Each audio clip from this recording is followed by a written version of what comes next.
수업을 맡게 된 교사 정수경입니다.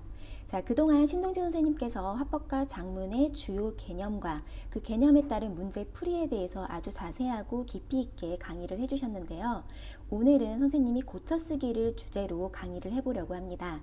고쳐쓰기는 매년 수능에서 한 문제씩은 반드시 출제되는 유형 중에 하나고요. 그래서 오늘은 고쳐쓰기에 그동안 나왔던 수능 기출 유형을 파악하고 앞으로 고쳐쓰기 문제가 어떻게 출제가 될지에 대해서 공부해보는 시간을 갖도록 하겠습니다.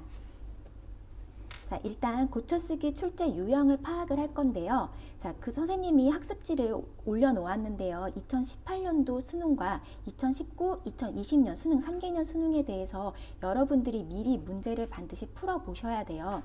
만약에 문제를 풀지 않으셨다면 지금 강의를 잠깐 중단하고 문제를 풀고 나서 다시 이 강의를 들으시기를 바랍니다.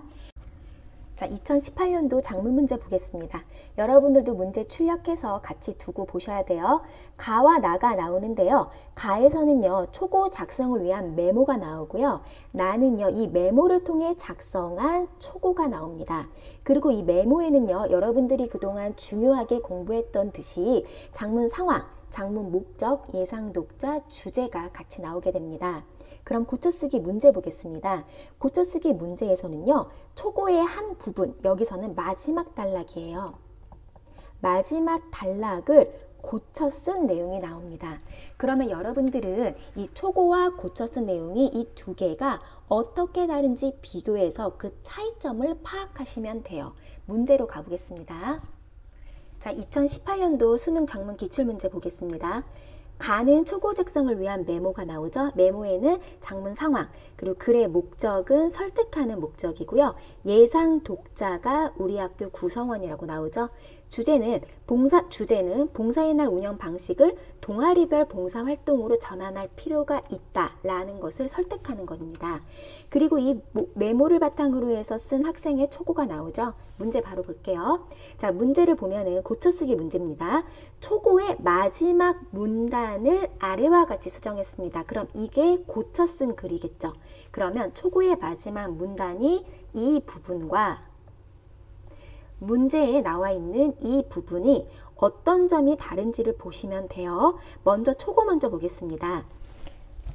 자, 청소년기는 자, 이런 점에서 의의가 있다 라고 해서 여기까지 문장은 청소년기의 의의죠. 그 다음 두 번째 문장, 청소년기에 수행하는 봉사활동은 자, 나눔과 배려의 정신을 길러주고 스스로 성장할 수 있는 기회를 제공한다는 점에서 의의가 있다 라고 해서 청소년기에 수행하는 봉사활동의 의의까지 나왔어요. 자, 이제 고쳐 쓴 걸 보겠습니다. 청소년기에 수행하는 봉사활동은 이런 점에서 의의가 있다. 자, 여기까지는 그대로 나오죠. 청소년기에 수행하는 봉사활동의 의의가 그대로 나옵니다. 그럼 뭐가 빠졌죠? 네, 청소년기에 의의가 삭제가 됐죠. 이거는 전체 주제와 관련이 없기 때문에 삭제를 한 거죠. 그러면 청소년기의 의의는 삭제한 게 맞죠. 그 다음에 어떤 문장이 추가가 됐냐면요. 동아리별 봉사활동을 도입한다면 자, 이 사람의 주제가 동아리별 봉사활동으로 전환하자라는 주장이기 때문에 만약에 동아리별 봉사활동을 도입한다면 봉사정신을 기를 수 있고 자기 성장의 기회를 얻게 될 거다. 긍정적인 전망, 즉 도입 효과가에 대해서 나왔죠. 그래서 동아리별 봉사활동 도입 시 기대 효과가 추가가 됐다는 걸 알 수 있습니다. 2019년 문제 보겠습니다. 2019년도에서는요. 화법과 작문의 융합 문제가 나왔는데요. 화법과 작문의 융합 문제는요. 2018년도부터 한 세트씩 매년 출제되는 유형 중에 하나입니다. 우리 화법과 작문이 수능에서 총 몇 문제 나오죠? 10문제 나오죠. 여러분들이 다 맞추셔야 되는 문제입니다. 10문제 중에서 화법에서 한 세트, 작문에서 한 세트, 그리고 화법, 작문 융합 문제에서 한 세트씩 반드시 출제가 되고 있습니다. 그럼 보겠습니다. 문제. 가는요. 기사문 초고고요. 초고라는 건 고쳐 쓴다는 거죠. 기사문 작문이네요. 그리고 나는요. 이 기사문을 수정하기 위한 회의입니다. 아, 실수가 나왔는 토론이 아니라 토의겠죠. 자, 이거는 화법 유형입니다. 그래서 문제가 화법과 작문의 융합 문제로 나오게 됐습니다. 자, 그러면 이 문제는요. 문제로 볼 건데 이 토의 내용이 올바르게 반영되었는지 이 고쳐쓰기 위한 계획이 나오거든요. 이 토의 내용은 고쳐쓰기 계획이에요. 선생님이 지금 필기감이 없어서 고쳐쓰기 계획이 올바르게 반영되었는지를 물어보는 문제였는데요. 문제로 한번 확인해 보겠습니다. 자, 2019년도 수능 기출문제 보겠습니다. 가는요, 표제, 전문, 본문 어떤 형식인가요? 기사문이죠. 장문이었고요. 나는요, 학생들의 대화가 나옵니다. 그래서 이거는 화법으로 합법과 장문의 융합 기출문제였는데요. 자, 문제는 가는요, 기사문의 초고고 나는요, 이 초고를 수정하기 위한 회의가 나왔어요. 자, 고쳐쓰기 문제로 바로 갈게요. 학생 3이 나를 참고하여 이 기사문 초고를 고쳐쓰기 위해 세운 계획입니다. 적절하지 않는 거를 찾는 거예요. 자, 이 문제는 어떻게 푸셔야 되냐면요. 학생들의 대화를 쭉 보고, 자, 이 나에 있는 회의 내용들이 이 고쳐쓰기 계획에 적절하게 반영되었는지 되지 않았는지를 찾으시는 문제예요.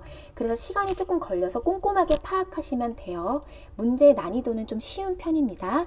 자, 그럼 같이 좀 풀어볼 텐데요. 어디 부분을 보시냐면요. 여러분들 먼저 미리 푸셨죠? 여기 그런데를 보세요. 그런데 선생님들도 응원 메시지를 직접 써서 가슴에 달고 뛰셨는데 본문에는 그 내용을 빠뜨린 것 같아 수정이 필요해 라고 했죠. 그랬더니 이상해 했더니 왜 그렇게 표현했는지 궁금해. 쭉 뒤에 보세요. 쭉 가서 보면은 정보를 객관적으로 전달해야지. 아, 그럼 수정해 올게 라고 했죠. 그럼 이 부분은 어떻게 돼야 돼요? 수정되어야 돼요. 선생님들도 같이 가슴에 달고 뛰었다 라는 내용으로 수정이 돼야 되는데 여기를 보세요. 이 부분 보면은 이날 행사에 참가한 학생들은 평소 마라톤을 즐겼던 K군을 생각하며 응원 메시지를 직접 써서 가슴에 달고 뛰었다 라고 고쳤죠. 여기 누가 빠졌어요? 선생님들이 빠졌죠. 그래서 답은 라가 됩니다. 그 다음 2020년 작년 수능 문제 보겠습니다. 작년에선 장문에서 한 문제가 나왔는데요. 마찬가지로 가와 나가 나오고요. 장문에서는 장문을 위한 메모가 나오죠. 이 메모에는 네, 그렇죠. 꼭 들어있죠. 장문 상황, 장문 목적, 장문 주제, 예상 독자가 나옵니다. 그리고 이 메모를 바탕으로 작성한 초고가 나에 나오고요. 그리고 고쳐쓰기 문제는요. 이 초고의 한 부분, B 부분을 줍니다. 이 부분에서 점검을 해요. 뭔가 이상하다는 거죠. 그래서 고친 글이 나와요. 그래서 문제는 여러분들이 B와 고친 글을 비교를 해서 이 점검 사유, 수정 이유를 파악하시면 됩니다. 그런데 여기서 한 문제가 또 나오고 그 다음에 한 세트가 더 나와요. 보통은 이렇게 한 세트가 나오는 게 일반적인 유형인데 작년 수능에서는요. 이 고친 글이 뭐가 또 잘못됐어요. 그래서 다시 재점검을 해요. 그리고 다시 고친 글이 나옵니다. 그러면 이번에는 이 고친 글과 다시 고친 글을 두 개를 비교를 해서 어떤 점이 달라졌는지 이 재점검 사유, 수정 이유를 파악하시면 됩니다. 그럼 문제로 한번 보겠습니다. 자, 이제 작년 수능 기출문제 보겠습니다. 작년 수능 기출문제는 좀 꼼꼼하게 푸실 필요가 있는데요. 자, 일단 문제 먼저 보시면은요. 가는요. 학교 신문에 실을 글을 쓰기 위해 학생이 작성한 메모고요. 나는요. 이에 따라 쓴 초고가 나옵니다. 그럼 메모를 보면은요. 메모에는 장문 목적, 장문 주제, 예상 독자가 나오죠. 그리고 이것을 바탕으로 쓴 초고가 나와 있습니다. 고쳐쓰기 문제 바로 보겠습니다. 고쳐쓰기 문제 보겠습니다. 학생이 B를 고쳐쓰는 과정의 일부이다. 자, 특정 부분이 나오죠. B는 이 부분입니다. 자, 초고 고쳐쓰기 문제는요. 장문에 나와 있는 글을 통으로 고쳐쓰라는 문제는 절대 나오지 않아요. 특정한 부분 한 부분을 주고서 그 부분에 대한 고쳐쓰기 문제가 세부적으로 나올 텐데요. 일단 B를 먼저 볼게요. 지역 방언은 우리의 소중한 문화유산 자산이다. 지역 방언의 세계 문화유산 지정이 시급하다. 사라져가는 지역 방언의 보호에 관심을 기울이자 라는 세 문장으로 나와 있습니다. 이것을 수정할 건데요. 고친 글을 보세요. 자, 그럼 여기서는 먼저 이 B 부분과 고친 글을 비교해서 어떤 부분에서 차이가 있는지 이 점검 사유를 찾으시면 되겠죠. 지역 방언은 지역의 고유한 문화와 정서를 담고 있다는 점에서 우리의 소중한 문화유산 자산이다. 지금 근거가 추가가 됐죠. 왜 소중한 문화유산 자산인지에 대해서 나와 있고요. 그 다음에 두 번째 문장, 우리의 언어 문화를 전 세계에 알릴 수 있기 때문에 지역방언의 세계문화유산 지정이 시급하다라고 이 원인이 나오죠. 이것도 근거가 되겠죠. 그러면 지금 비와 고친글의 지금 차이점을 보니까 뭐가 추가가 돼 있나요? 네, 근거가 추가돼 있죠. 그래서 지금 보니까 네, 문장의 내용을 뒷받침하는 근거를 추가한 거를 알 수가 있습니다. 그런데 보통은 이렇게 한 세트 나오는 게 일반적인데요. 작년 수능에서는요, 다시 고친 글을 재점검을 했어요. 그럼 이번에는 이 고친 글과 다시 고친 글 이 두 개를 비교를 하셔야 되죠. 이 두 개를 비교해서 어떤 점이 달라졌는지를 찾으시면 돼요. 그럼 다시 고친 글을 보겠습니다. 좀 짧아졌죠? 그럼 뭐가 삭제가 됐다는 거예요. 자, 지역방언은 지역의 고유한 문화와 정서를 담고 있다는 점에서 우리의 소중한 문화유산 자산이다. 사라져가는 지역방언의 보호에 관심을 기울이자. 지금 뭐가 삭제가 됐어요? 우리의 언어 문화를 전 세계에 알릴 수 있기 때문에 지역방언의 세계문화유산 지정이 시급하다라는 문장이 통으로 삭제가 됐죠. 이거 왜 삭제됐을까요? 자, 내용을 보니까 우리의 소중한 문화유산 자산이기 때문에 지역방언의 보호에 관심을 기울이자, 이런 흐름으로 돼야 되죠. 자, 지역방언의 세계문화유산 지정에 대해서는 주제와 맞지 않죠. 언급하지 않아도 되는 내용이에요. 그래서 주제가 지역방언의 보호가 필요한 거지 지역방언의 세계문화유산 지정이 필요한 건 아니죠. 그래서 이거는 글의 흐름에서 벗어나는 문장이기 때문에 삭제를 했습니다. 그래서 여기서는 삭제한 부분이 나옵니다. 답은 그래서 1번이고요. 자, 이 문제를 푼 이유는요. 선생님이 이 문제를 좀 중요하게 생각하는 이유는 문제를 푸는 게 아니라 2, 3, 4, 5번의 이 보기 내용을 반드시 여러분들이 아셔야 돼요. 이 내용들이 고쳐쓰기의 수정 이유가 될 거예요. 앞으로 여러분들이 계속 보게 될 보기 중에 하나거든요. 왜냐하면 이번에 모고에서, 저번 주에 봤던 모고에서도 이 내용이 그대로 나왔습니다. 하나씩 볼게요. 자, 이거는 이 부분은 뭐로 보시면 되냐면요. 수정 이유 중에 하나가 될 수 있다라고 여러분들이 염두에 두시면 돼요. 먼저 문단이 완결되지 않았으니 마무리하는 문장을 추가한다. 그럼 완결성과 관련된 복이겠죠. 완결성. 그 다음 두 번째는 글의 통일성을 해치는 문장이 있으니 이거를 삭제한다. 지금 우리 풀었던 B와 1번의 B와 2번의 B는 비슷한 맥락으로 보셔도 돼요. 세 번째, 문장과 연결이 긴밀하지 않으니 연결 표현을 추가할 수도 있고요. 그 다음에 의미가 중복되는 문장이 있으니 삭제한다. 이런 이유가 될 수도 있습니다. 그 다음에 글의 목적에 부합하는 맞는 정보가 부족하니 추가한다. 정보 부족으로 볼 수도 있고요. 그 다음에 글의 맥락에 부적합한 담화 표지가 있으니 삭제한다. 이 담화 표지 잘 알아두셔야 돼요. 그럴 수도 있고요. 그 다음에 주요 개념의 설명이 부족하니 부연 설명을 추가한다. 라는 수정 이유가 될 수도 있고요. 또 앞문단에서 다룬 중복된 내용이 있으니 삭제한다 라는 이유로 고쳐쓰기를 할 수도 있습니다. 자, 이 보기 내용들은 여러분들이 나중에도 이제 계속 볼 수 있는 보기들이기 때문에 반드시 염두에 두셔야 됩니다. 자, 그리고 저번 주에 봤던 여러분들 모의고사에서는요, 작년 수능과 거의 동일한 유형으로 나왔습니다. 모의고사에서는요, 초고 B가 나오고요. 그리고 이 고쳐쓰기 문제에서 고친 글이 나옵니다. 그래서 모의고사에서는 딱 여기까지가 출제가 됐습니다. 문제로 다시 한번 보겠습니다. 자, 2020년 3월 모의고사 보겠습니다. 4월 24일 날 여러분들이 풀었던 그 모의고사인데요. 가는요, 학생의 메모가 나와 있고요. 메모에는 장문 목적, 장문 주제, 예상 독자가 나와 있고요. 나는요, 이 메모를 바탕으로 쓴 학생의 글이 나와 있습니다. 고쳐쓰기 문제를 볼 텐데요. 자, B를 고쳐쓰는 과정의 일부래요. 그러면 이 B와 이 고친 글, 이 두 개를 비교해서 어떤 점에서 다른지 이 차이점을 파악하시면 됩니다. 자, 일단 B를 먼저 볼게요. 자, B 부분과 고친 글 한번 비교를 해보시면 한 부분은, 한 글은 삭제가 됐고요. 어떤 부분이 추가가 돼 있어요. 자, 그럼 삭제된 부분 먼저 찾을까요? 어디 부분이 삭제가 됐을까요? 네, 지금 이 B와 고친 글을 비교해 보면 이 부분, 과거에는 사람들이 게임을 하는 데서 즐거움을 찾았으나 이제는 게임을 하는 것을 보고 공유하는 데서 즐거움을 찾고 있다. 이 부분이 고친 글에는 없죠. 삭제가 됐습니다. 왜 삭제가 됐을까요? 주제가 뭐죠? 자, 주제가 게임 중독세를 도입하지 말아야 한다라는 주제죠. 그런데 이 사람들이 과거에는 게임하는 데서 즐거움을 찾았고 이제는 게임을 하는 걸 보고 공유하는 데서 즐거움을 찾고 있다라는 문장은 게임 중독세를 도입하지 않아야 되는 주제와 관련이 없습니다.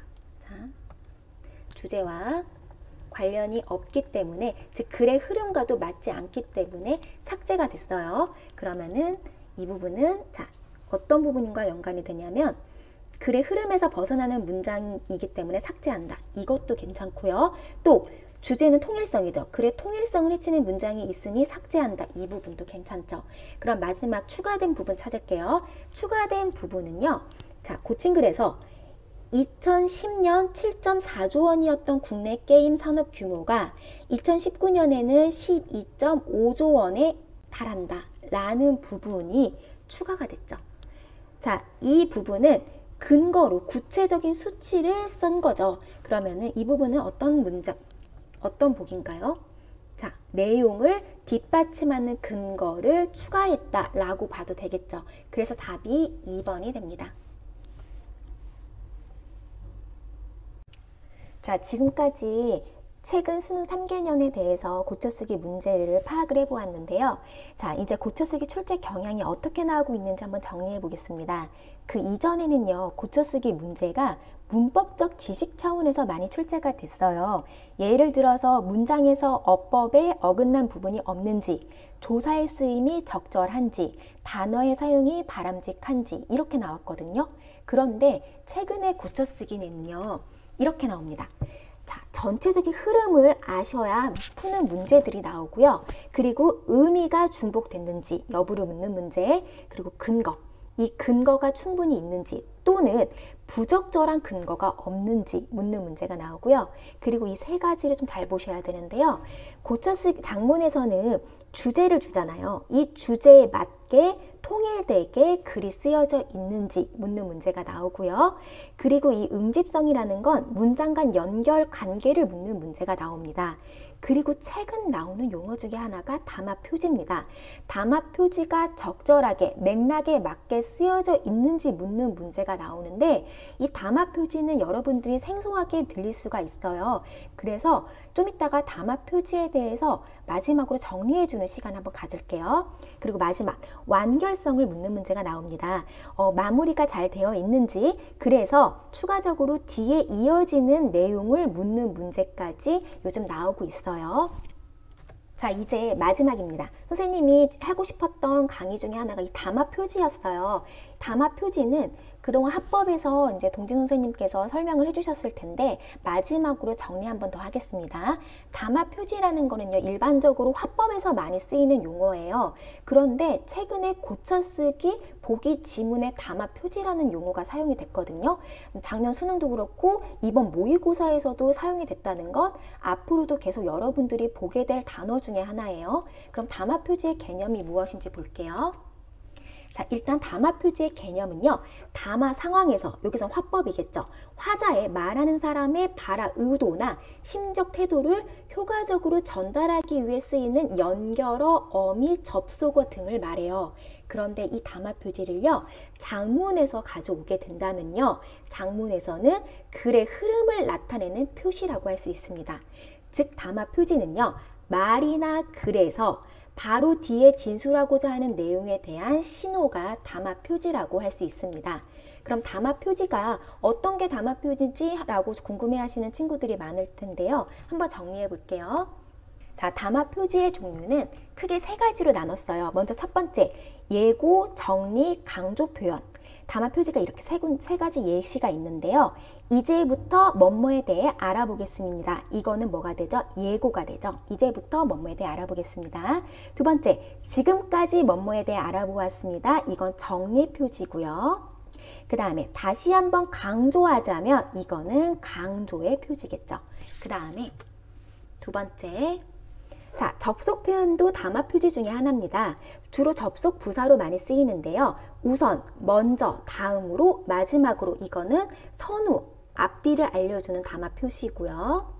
그 다음에 두 번째, 왜냐하면 따라서 원인과 결과를 나타내는 담화 표지입니다. 그리고 첫째, 둘째, 끝으로 이거는 열거를 나타내지요. 그 다음에 하지만, 그러나, 반면, 이에 반해는 대조의 담화 표지라고 할 수 있습니다. 이처럼 요컨대 정리하자면 이거는 요약이죠. 그 다음에 예를 들어 예컨대 이거는 여러분들이 아시다시피 예시고요. 그 다음에 다시 말해 이거는 재진술의 담화 표지라고 할 수 있습니다. 마지막으로 지시어 이그저라는 지시 표현도 담화 표지 중에 하나라고 볼 수 있습니다. 이렇게 세 가지 종류의 담화 표지에 대해서 알아보았고요. 마지막, 담화 표지의 효과는요. 이것도 한번 알아두세요. 이 집중, 내용을 집중하게 해주고요. 내용 구별, 내용 정리, 기억에 도움을 준다라는 효과가 있습니다. 자, 이렇게 선생님이 지금 시간에 2018년도부터 수능 3개년을 정리를 해보았고요. 그리고 앞으로 고쳐쓰기 출제 경향에 대해서 공부를 해보았고, 그 다음에 중요한 개념인 담화 표지에 대해서 공부해 보았습니다. 자, 이렇게 오늘 고쳐쓰기에 대해서 기출 유형을 파악해보고 푸는 방법에 대해서 공부해 보았습니다. 자, 이제 수능특강 문제 적용이 이렇게 나와 있는데요. 자, 이 문제들은 최근 기출 경향인 문제들이 한두 문제 있고요. 나머지는 다 문법적 지식을 물어보는 수준이에요. 그래서 여러분들이 스스로 풀어보아도 될 것 같거든요. 그래서 따로 해설은 하지 않겠습니다. 단 선생님은 여러분들이 직접 풀 거라고 믿으니까 꼭 풀어보시길 바랍니다. 여러분, 한 문제를 풀더라도 5문제를 푸는 효과가 나타나야 돼요. 그러려면 한 문제를 풀더라도 꼼꼼하게 해설을 해보셔야 됩니다. 오답 체크를 꼭 해보시고요. 보기 선지들이 왜 틀렸는지, 왜 맞는지 이런 것들을 꼼꼼하게 파악하시면서 문제를 푸세요. 자, 오늘 수업은 여기까지 하겠습니다. 수고하셨습니다.